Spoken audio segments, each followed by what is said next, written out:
سوال دریافت فرمایا ہے کہ اردو کی کون سی تفاسیر ایسی ہیں جن کا مطالعہ کر کے اپنے بچوں کو تھوڑا بہت جو بھی تفسیر سے خود سے سمجھ میں آتا ہے اسے بتایا جائے۔ دیکھیے، پہلی شرط تو یہ ہے کہ اردو کی جو تفاسیر بھی وہ پڑھیں، خوب غور سے پڑھنے کے بعد جو کچھ انہوں نے لکھا ہے نا، اس سے زیادہ اپنی عقل کے ساتھ نہ چلے۔ انہوں نے جو کچھ لکھا ہے علماء حق نے، وہ ٹھیک ہے، لیکن اس پہ پھر یہ کہ اپنی عقل کے ذریعے آگے لمبے چوڑے قصوں میں پڑھنا، یہ نہیں کرنا چاہیے۔ تفسیر بہت اہم موضوع ہے اور اس کو پڑھ کے سنا دیا جائے بچوں کو۔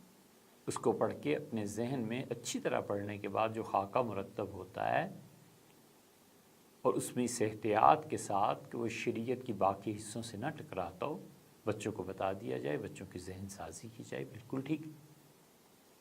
اس سلسلے میں جتنی تفاسیر کے آپ نے نام لکھے ہیں، یہ تفاسیر کسی نہ کسی فرقے کے رجحانات کے مطابق۔ ہم چند تفاسیر آپ کو ایسی بتا دیتے ہیں جس میں کوئی فرقہ واریت آپ کو نہیں ملے گی، نارمل چیز ہے، اور اس سے بچوں کا ذہن اسلام کی طرف مائل بھی ہوگا اور بنے گا بھی۔ ان میں سے مثلاً تفسیر ماجدی ہے۔ مولانا عبد الماجد دریابادی رحمہ اللہ، انہوں نے مختلف اساتذہ سے تعلیم حاصل کی اور اپنے عقیدے کے اعتبار سے، مسلک کے اعتبار سے، اپنے مشرب کے اعتبار سے اگرچہ دیوبند کے علماء سے ان کا تعلق تھا، لیکن اپنی تفسیر میں انہوں نے اس کی پرچھائی بھی نہیں پڑنے دی۔ انہوں نے بہت احتیاط سے تفسیر لکھی ہے۔ تصوف کی باتوں پہ انہوں نے اپنے پیر و مرشد حضرت اشرف علی صاحب تھانوی رحمۃ اللہ کے اقوال جا بجا نقل کی ہیں، لیکن چونکہ تصوف کی وہ گہری باتیں ہیں، ان کا تعلق بچوں سے ہے نہیں، اور بسا اوقات پڑھنے والے کی بھی سمجھ میں اتنی جلدی بات آنے کی نہیں ہوتی، تو اس حصے کو چھوڑ کے باقی جو چیزیں ہیں انہوں نے کوئی فرقہ واریت اس میں نہیں لائے۔ اس لیے تفسیر ماجدی کا مطالعہ کرنا چاہیے کہ وہ قرآن کریم کی اصل پیغام کو واضح کرتی ہے اور کسی فرقہ واریت کی طرف نہیں لے جاتی۔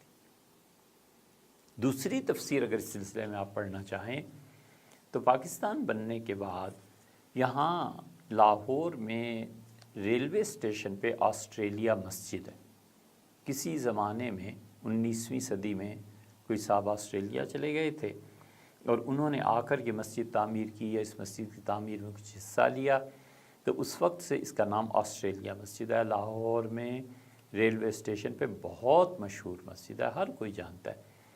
یہاں پہ علماء کا ایک بورڈ بن گیا اور انہوں نے یہ طے کیا کہ ہم اللہ تعالیٰ کی کتاب کی تفسیر آسان کر کے لکھیں تاکہ لوگ اسے پڑھیں، ہمارے معاشرے میں قرآنی تعلیمات عام ہوں، اور بالکل فرقہ واریت سے دور رہ کے لکھیں اسے۔ تو وہ لکھتے تھے اور بہت اچھی تفسیر ہے، ایک پیج بس، ایک آیت اور اس آیت کے بعد ایک صفحہ۔ آیت طویل ہے، اس کو مناسب حصوں میں تقسیم کر کے اس کے نیچے اسی ایک صفحے پہ تشریح، یہ ہر ایک کو پڑھنی چاہیے۔ اس کا نام ہے درس قرآن، آسٹریلیا بلڈنگ، آسٹریلیا مسجد، ریلوے اسٹیشن لاہور، یہیں سے یہ ملتی ہے۔ تو درس قرآن کے نام سے اسے پڑھ لیا جائے۔ ایک صفحہ پڑھنے میں کچھ زیادہ وقت بھی نہیں لگتا، اور آدمی ایک آیت میں اللہ تعالیٰ اور نبی کریم صلی اللہ علیہ وسلم نے جو کچھ ارشاد فرمایا ہے اس کے متعلق آسانی سے سمجھ میں بھی آ جاتا ہے، تو اس کو بھی مطالعے میں رکھنا چاہیے۔ اس پہ کوئی فرقہ واریت نہیں ہے، اس کی چھاپ نہیں۔ تیسری چیز اگر اس سلسلے میں پڑھنا چاہیں تو کشف الرحمن ہے۔ کشف الرحمن امام احمد سعید صاحب دہلوی رحمۃ اللہ علیہ نے لکھی، اور اگرچہ ان کا تعلق دیوبند کے مکتبہ فکر سے تھا، لیکن اس کے باوجود انہوں نے اپنی تفسیر میں ایسی چیزیں نہیں لکھیں جو کسی خاص فرقے کی طرف لے جاتی ہوں۔ انہوں نے کتاب و سنت کی بنیاد پہ لکھا ہے۔ یہ تینوں تفاسیر ایسی ہیں کہ اگر آپ انہیں پڑھیں غور سے اور اس کے ساتھ ساتھ اللہ تعالیٰ سے توفیق مانگیں، تو قرآن کریم کی کچھ نہ کچھ سمجھ میں باتیں سمجھ میں آنا شروع ہو جاتی ہیں، اور یہی وہ پیغام ہے جو اپنے بچوں تک آسانی سے پہنچایا جا سکتا ہے۔ اس کے ساتھ اگر آپ اضافہ کرنا چاہیں تو حضرت مولانا منظور نعمانی صاحب رحمۃ اللہ علیہ کی جو کتابیں ہیں، خاص طور پہ جو انہوں نے معارف الحدیث کی ہے، اس کو بھی مطالعے میں رکھنا چاہیے۔ مولانا نے بھی معارف الحدیث میں کسی فرقہ واریت کی طرف نہیں گئے، نہ اس کی نمائندگی کی ہے، باوجود اس کے کہ اللہ تعالیٰ نے انہیں مختلف فرقوں کا اتنا علم عنایت فرمایا تھا کہ ان فرقوں کے بانیوں کو بھی ان چیزوں کی اطلاع نہیں تھی جو حضرت مولانا کو تھی۔ بڑا وسیع علم۔ پھر مناظرہ، وہ تو اپنے شیخ حضرت شاہ عبد القادر صاحب رائے پوری رحمۃ اللہ علیہ کی صحبت میں جب گئے تو حضرت نے ایک دن دریافت فرمایا کہ مولوی صاحب آپ کیا کرتے ہیں؟ انہوں نے کہا حضرت مختلف باطل فرقے جو ہیں ان کے رد کے لیے مناظرے کرتا ہوں۔ تو حضرت نے فرمایا مولوی صاحب ایسے نہیں کرتے، مناظرہ کرنے سے دل سیاہ ہو جاتا ہے۔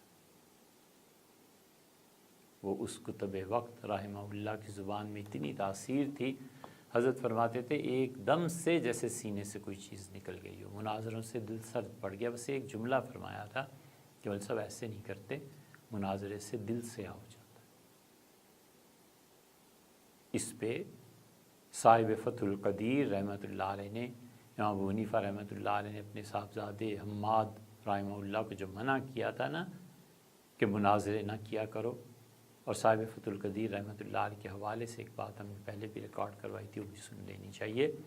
تو اس لیے یہ تفاسیر اور ایک حدیث کی کتاب حضرت مولانا منظور نعمانی صاحب رحمۃ اللہ علیہ کی بہت عمدہ چیز ہے۔